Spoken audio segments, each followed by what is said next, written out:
नमस्कार, आप देख रहे हैं वॉइस ऑफ कंट्री। मैं हूं आपके साथ। आइए शुरू करते हैं बड़ी खबर। केरल से बड़ी सियासी खबर। कांग्रेस नेता राहुल गांधी ने केरल में एक जनसभा के दौरान ऐसा बयान दिया जिस पर पूरा हॉल तालियों से गूंज उठा। राहुल गांधी ने मंच से कहा, मैं गारंटी देता हूं 2 से 3 महीने बाद आप खुद बदलाव देखेंगे। इस एक लाइन के बाद सभा में मौजूद लोगों ने जमकर तालियां बजाईं और माहौल पूरी तरह राजनीतिक जोश से भर गया। राहुल गांधी का यह बयान सीधे तौर पर सरकार की नीतियों पर सवाल उठाता है और साथ ही कांग्रेस के भविष्य के रोड मैप का संकेत भी देता है। राजनीतिक जानकारों का मानना है कि यह बयान आने वाले महीनों में देश की राजनीति में नई बहस छेड़ सकता है। अब सवाल यह है, राहुल गांधी की यह गारंटी सिर्फ एक सियासी बयान है या आने वाले समय में कोई बड़ा एक्शन? इन तमाम सवालों के जवाब आने वाले दिनों में सामने आएंगे। आप क्या सोचते हैं? कमेंट में जरूर बताइए। ऐसी ही बड़ी और बेबाक खबरों के लिए वॉइस ऑफ कंट्री को सब्सक्राइब करना न भूलें। जय Hind. I'd like to congratulate everybody who took part in the local body elections and gave a superb result for the Congress Party and the UDF. ഇക്കഴിഞ്ഞ തദ്ദേശ സ്വയംഭരണ തെരഞ്ഞെടുപ്പിൽ ചരിത്ര വിജയം ഐക്യജനാധിപത്യ മുന്നണിയും കോൺഗ്രസ് പാർട്ടിക്കും സമ്മാനിച്ച മുഴുവൻ പോരാളികൾക്കും എന്റെ ഹൃദയം നിറഞ്ഞ അഭിനന്ദനങ്ങൾ, അഭിവാദ്യങ്ങൾ ഞാൻ ഈ വേദിയിൽ നേരുന്നു. We had a superb performance at all levels: Gram Panchayat, Block Panchayat, District Panchayat, Municipality and Corporation.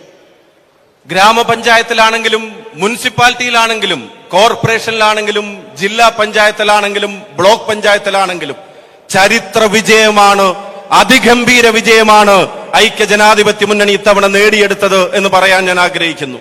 And I'm especially happy that we have done well because the panchayats, the third tier of government, is the foundation of our democratic system. ജനാധിപത്യ സംവിധാനത്തിന്റെ അടിത്തറയാണ് പഞ്ചായത്തുകൾ. ഈ തെരഞ്ഞെടുപ്പ് വിജയം ഏറ്റവും കൂടുതൽ ആഹ്ലാദം നൽകുന്നതിന്റെ കാരണം എന്തെന്ന് ചോദിച്ചാൽ നമ്മുടെ വിജയം ഏറ്റവും നന്നായി കുറിക്കപ്പെട്ടിരിക്കുന്നത് ആ ഗ്രാമപഞ്ചായത്തുകളിലാണ് എന്നുള്ളത് പ്രത്യേക സന്തോഷം നൽകുന്നു.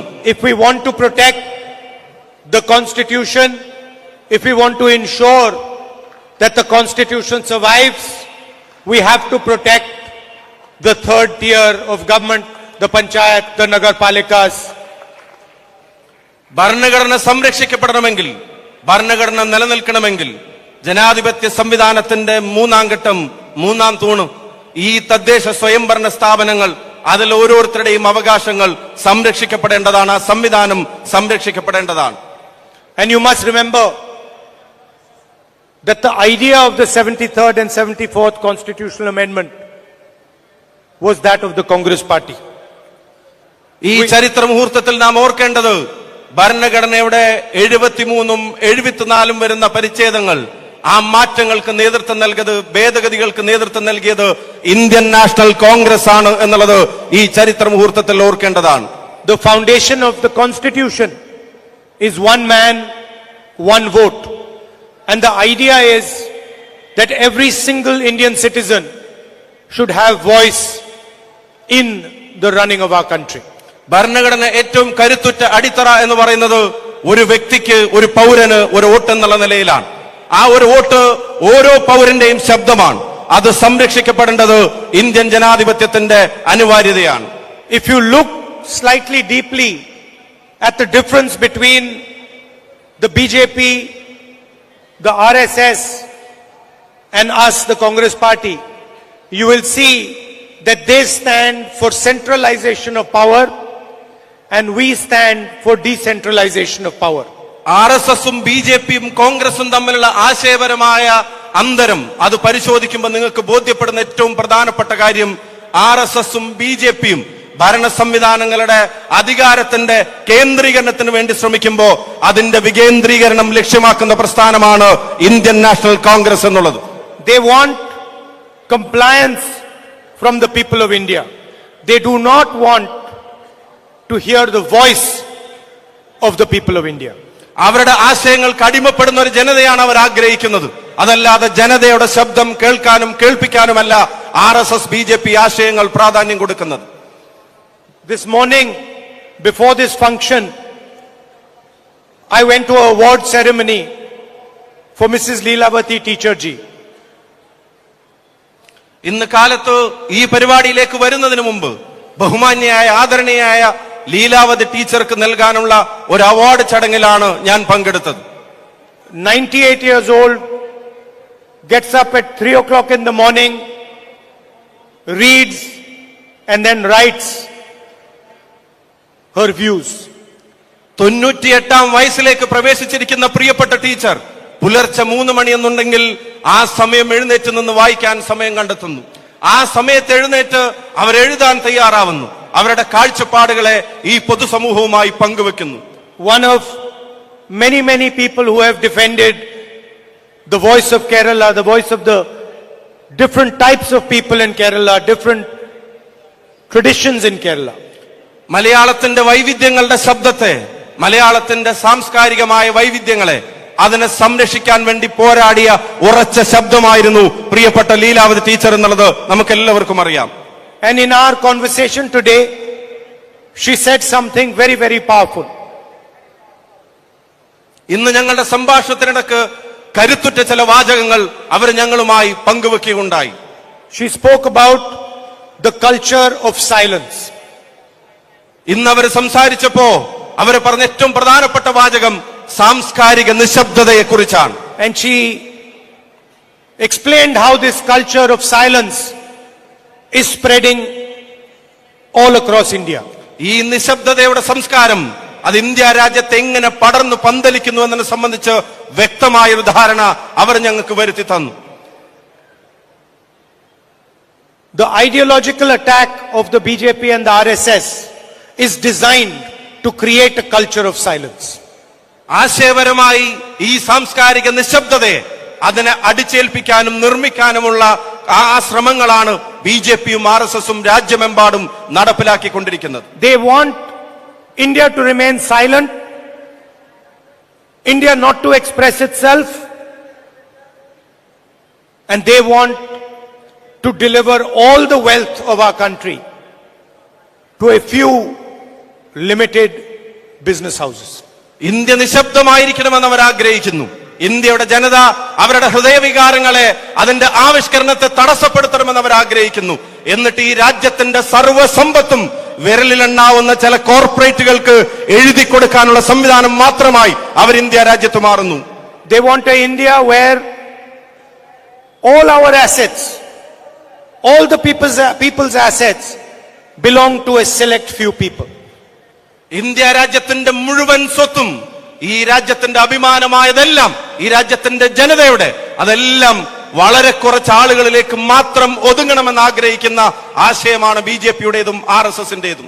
And they know the only way this is possible is if the voice of the Indian people, the democratic voice of the Indian people, is silenced. അത് സാധ്യമാകണമെങ്കിൽ ഇന്ത്യയുടെ ജനതയുടെ ശബ്ദത്തെ നിശബ്ദമാക്കണം. അത് സാധ്യമാകണമെങ്കിൽ ഇന്ത്യയുടെ ജനാധിപത്യ ശബ്ദങ്ങളെ ഇല്ലാതാക്കണം. എങ്കിൽ മാത്രമേ അത് സാധ്യമാവുകയുള്ളൂ എന്നവർക്കറിയാം. I can tell you with 100% certainty that nobody can silence the voice of the people of Kerala. പക്ഷെ 100% ഉറപ്പോടെ ഞാൻ പറയുന്നു, ഈ മലയാളക്കരയെ, ഈ മലയാളത്തിന്റെ ശബ്ദത്തെ അത് നിശബ്ദമാക്കാൻ ഒരു ശക്തിക്കും സാധിക്കുകയില്ല എന്ന് പറയാൻ ഞാൻ ആഗ്രഹിക്കുന്നു. And this election, this coming election and the local body election will demonstrate that the people of Kerala's voice is loud and clear. ഈ കഴിഞ്ഞ തെരഞ്ഞെടുപ്പും ഇനി വരാനിരിക്കുന്ന തെരഞ്ഞെടുപ്പും അത് രാജ്യത്തോട് ഉറക്കെ വിളിച്ചു പറയും, മലയാളിയുടെ ശബ്ദം അത് ഉച്ചത്തിൽ വ്യക്തതയിൽ ഇന്ത്യ രാജ്യത്ത് മുഴങ്ങിക്കേൾക്കുന്ന ഒരു തെരഞ്ഞെടുപ്പായി ഈ തെരഞ്ഞെടുപ്പ് മാറും. We had many meetings where senior leaders came to Delhi. And in those meetings, different people had different opinions. And I was very clear. In both those meetings, I said that the UDF is going to win the Panchayat elections and the Vidhan Sabha elections. Congress പ്രസ്ഥാനത്തിന്റെ കേരളത്തിലെ നിരവധി senior നേതാക്കന്മാരുമായി പലതവണ ഡൽഹിയിൽ മീറ്റിംഗുകൾ ഉണ്ടായിരുന്നു. ആ യോഗങ്ങളിലെല്ലാം തന്നെ ഞാൻ ഉറച്ചു പറഞ്ഞു, ഈ വരാൻ പോകുന്ന ലോക്കൽ ബോഡി തെരഞ്ഞെടുപ്പ്, തദ്ദേശ തെരഞ്ഞെടുപ്പാണെങ്കിലും നിയമസഭാ തെരഞ്ഞെടുപ്പാണെങ്കിലും ഒരു കാര്യം എനിക്ക് തീർച്ചയാണ്, ഐക്യജനാധിപത്യ മുന്നണിയുടെ വിജയം കേരളത്തിൽ സംഭവിച്ചിരിക്കുമെന്നുള്ളത് എനിക്ക് ഉറപ്പാണ്. But to me there is a bigger question. What is the UDF and the Congress party going to do once they win the election? അധികാരത്തിൽ വരുമെന്ന തീർച്ച അത് പറയുമ്പോഴും അതിനേക്കാൾ ഗൗരവതരമായ ഒരു ചോദ്യം കൂടെ ഞാൻ ചോദിക്കാൻ ആഗ്രഹിക്കുന്നു. അത് വളരെ പ്രധാനപ്പെട്ടതാണ്. ഐക്യജനാധിപത്യ മുന്നണിയെ, ഇന്ത്യൻ നാഷണൽ കോൺഗ്രസിനെ അധികാരത്തിലേക്ക് കേരളത്തിലെ ജനത കൊണ്ടുവന്നാൽ ഈ ജനതയ്ക്ക് വേണ്ടി അവർ എന്ത് ചെയ്യുമെന്നുള്ളത് എന്നെ സംബന്ധിച്ചിടത്തോളം ഏറ്റവും പ്രധാനപ്പെട്ട ചോദ്യമാണ്. This is the question in front of the leaders of the UDF and the Kerala Congress. ആ ചോദ്യമാണ് കേരളത്തിലെ കോൺഗ്രസ് പ്രസ്ഥാനത്തിന്റെ നേതാക്കന്മാരുടെ മുമ്പിലും ഐക്യജനാധിപത്യ മുന്നണിയുടെ നേതാക്കന്മാരുടെ മുമ്പിലുമുള്ളത്. There is a huge unemployment problem in this state. ഈ നാട്ടിൽ തൊഴിലില്ലായ്മയുടെ പ്രശ്നം അതിരൂക്ഷമാണെന്ന് അറിയാത്തവർ ഇവിടെ ആരുമില്ല.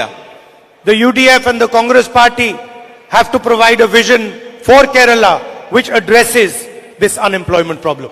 തൊഴിലില്ലായ്മയുടെ രൂക്ഷത അനുഭവിക്കുന്ന പാവപ്പെട്ട നാട്ടിലെ ചെറുപ്പക്കാരുടെ മുമ്പിൽ അധികാരത്തിലേക്ക് ഐക്യജനാധിപത്യ മുന്നണി വന്നാൽ അവർക്ക് തൊഴിൽ കൊടുക്കാൻ എന്തെല്ലാം ചെയ്യുമെന്ന് കൃത്യമായി വരച്ചു കാണിക്കാൻ ഐക്യജനാധിപത്യ മുന്നണിക്ക് ഈ തെരഞ്ഞെടുപ്പിന്റെ മുമ്പേ കഴിയും. And I am confident that the leadership on this stage has the ability to understand what the people of Kerala want and deliver what the people of Kerala need. ഈ ജനതയ്ക്ക് വേണ്ടതെന്തോ അത് നൽകാനുള്ള കാഴ്ചപ്പാടും കരുത്തുമുള്ള നേതൃത്വം ഈ വേദിയിൽ ഇന്ത്യൻ നാഷണൽ കോൺഗ്രസിന്റേതായിട്ടുണ്ട് എന്നുള്ളത് എന്റെ ആത്മവിശ്വാസമാണ്. For any government to succeed, the leadership needs to be accessible to the people. ഏത് സർക്കാർ സംവിധാനങ്ങളും ഏത് സർക്കാരും അതൊരു വിജയമാവണമെങ്കിൽ നാട്ടിലെ ജനത, സാധാരണക്കാരന് അവർക്ക് കയ്യെത്തും ദൂരത്തുള്ള ഒരു സർക്കാരായി ഈ ഗവൺമെന്റുകൾ മാറണം. The leadership has to merge with the people. ഈ നേതൃത്വം ജനങ്ങളുമായി ഇടപഴകി കലർന്നു വരണം. And I'm confident that the leadership of both the UDF and the Congress party is going to be humble, is going to merge with the people of Kerala, and is going to truly become an expression of the voice of people of Kerala. എനിക്ക് തീർച്ചയാണ് UDFന്റെ നേതൃത്വം, Indian national കോൺഗ്രസിന്റെ നേതൃത്വം അവർ അവരുടെ ഉത്തരവാദിത്വം ഏൽക്കുന്നതിന്റെ ഭാഗമായി ഇന്നാട്ടിലെ ജനതയുമായി ഇഴകിച്ചേർന്ന് അവരുടെ ശബ്ദത്തെ, അവരുടെ അഭിപ്രായങ്ങളെ അതിനെ ചെവിക്കൊള്ളുന്നതും കേൾക്കുന്നതും ആവിഷ്കരിക്കാൻ അവസരമൊരുക്കുന്നതുമായ ഒരു സംവിധാനമായിട്ട് ഇവിടുത്തെ ഭരണ സംവിധാനത്തെ മാറ്റും. There is a political battle taking place in Kerala, and then there is a ideological and political battle taking place at the national level. കേരളത്തിൽ രാഷ്ട്രീയമായൊരു പോരാട്ടം നടക്കുന്നു. അതേസമയം തന്നെ ദേശീയ തലത്തിൽ ഇന്ത്യ രാജ്യത്ത് ആശയപരമായൊരു പോരാട്ടവും നടന്നുകൊണ്ടിരിക്കുകയാണ്. I've had the honor of being a member of parliament from this state. ഈ മനോഹര സംസ്ഥാനത്തിൽ നിന്ന് ഇന്ത്യൻ പാർലമെന്റിലെ ഒരംഗമായി തെരഞ്ഞെടുക്കപ്പെടാനുള്ള വലിയ അവസരം കിട്ടിയിട്ടുള്ള, അംഗീകാരം കിട്ടിയിട്ടുള്ള ഒരാളാണ് ഞാൻ. And I tell you with all humility that I have learned a tremendous amount from the people of Kerala. വിനയത്തോടുകൂടി ഞാൻ പറയുന്നു, പരിധികളില്ലാത്ത പാഠങ്ങൾ ഈ നാട്ടിലെ ജനതയിൽ നിന്ന് പഠിക്കാൻ എനിക്ക് അവസരം ലഭിച്ചിട്ടുണ്ട്. Your history, your tradition, your language, your political depth.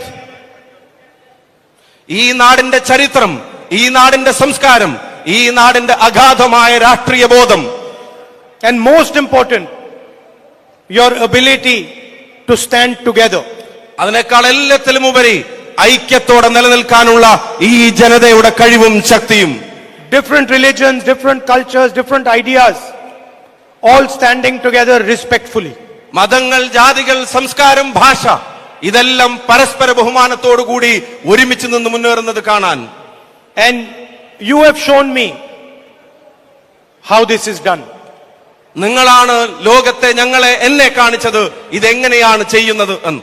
So for me, my relationship with the people of Kerala transformed when I became member of parliament. എന്നെ സംബന്ധിച്ചിടത്തോളം കേരളത്തിലെ ജനങ്ങളുമായിട്ടുള്ള ആത്മബന്ധം അതിന് വലിയ പരിവർത്തനമാണ് ഇവിടുത്തെ ഒരു പാർലമെന്റ് അംഗം എന്ന നിലക്ക് തെരഞ്ഞെടുക്കപ്പെട്ടതിന് ശേഷം ഉണ്ടായത്. I suffer when I see thousands and thousands of young Keralites going abroad because they cannot get employment in this state. ആയിരക്കണക്കിന് ചെറുപ്പക്കാർ ഈ നാട്ടിൽ തുടരാൻ ആഗ്രഹിക്കുന്നവർ ഒരു ജോലി കിട്ടാത്തതിന്റെ പേരിൽ അവര് നാട് വിടേണ്ടി വരുന്നത് കാണുമ്പോൾ അതിന്റെ വേദന അനുഭവിക്കുന്ന ഒരാളാണ് ഞാൻ. Yes, I am filled with pride when I see our nurses working hard outside our country.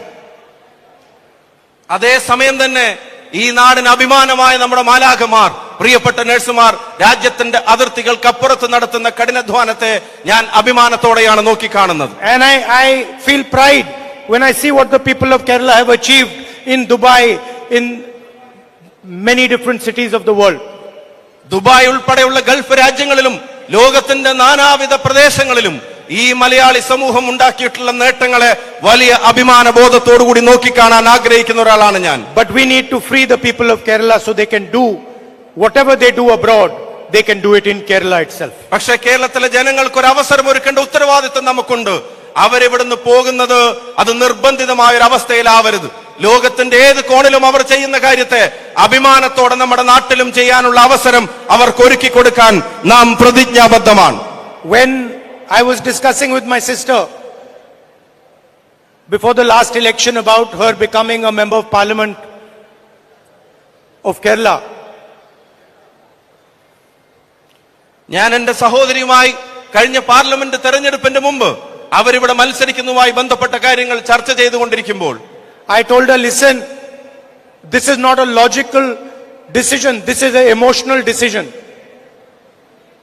ഇത് കേവലം ഒരു ലോജിക്കൽ ഒരു തീരുമാനം മാത്രമല്ല, നേരെ മറിച്ച് പ്രിയങ്ക ഗാന്ധി, പ്രിയപ്പെട്ട എന്റെ സഹോദരി, ഈ വയനാട്ടിൽ മത്സരിക്കുക, കേരളത്തിൽ മത്സരിക്കുക എന്നുള്ളത് എന്നെ സംബന്ധിച്ചിടത്തോളം അത് വികാരപരമായ ഒരു തീരുമാനം കൂടിയാണ് എന്ന് ഞാൻ അവരോട് പറഞ്ഞു. I said to her, listen, I guarantee you that after you become member of parliament, I will ask you maybe 3 or 4 months later,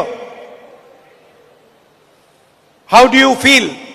And you will tell me, I love the people of Kerala, I love the people of Wayanad.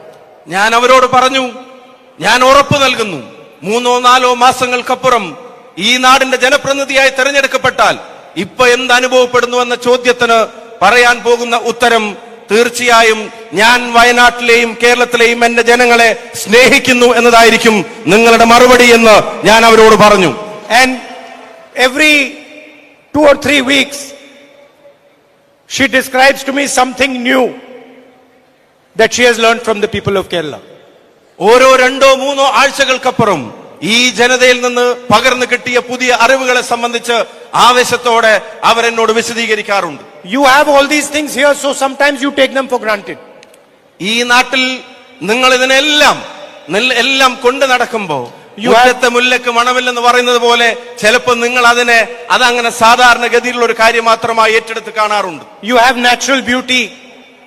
You have a amazing political culture. You have multiple religions who live happily together.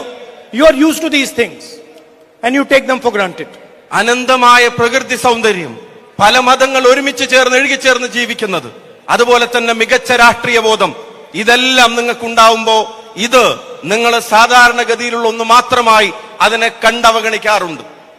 So sometimes it's important that someone from Delhi comes and tells you this, that you have the most sophisticated political culture.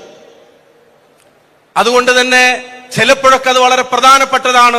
ഒരുപക്ഷെ ഡൽഹിയിൽ നിന്ന് വന്നിട്ടാണെങ്കിലും ഈ നാടിന്റെ സമന്വയത്തിന്റെ ഉൾക്കൊള്ളലിന്റെ രാഷ്ട്രീയ ബോധത്തെ അത് വളരെ പ്രധാനപ്പെട്ടതാണെന്ന് നിങ്ങളെ ഓർമ്മപ്പെടുത്താൻ. At all levels, at the local third tier of government, local government level, superb political culture.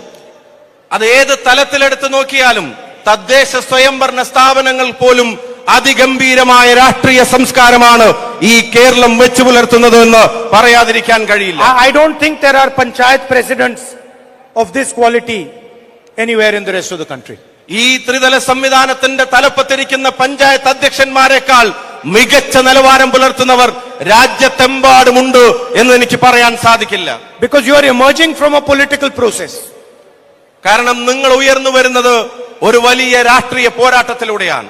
And you are held accountable by the people of Kerala. അതുപോലെ തന്നെ നിങ്ങൾക്ക് ലഭിക്കുന്ന ജനത നൽകുന്ന അധികാരത്തിന് നിങ്ങൾ കൃത്യമായി ഉത്തരവാദിത്വമുള്ളവരായി ഇവിടുത്തെ ജനത നിങ്ങളെ നിലനിർത്തുന്നു. And many of the young people here who have been elected for the first time, you must realize that you have been given trust by the people of Kerala.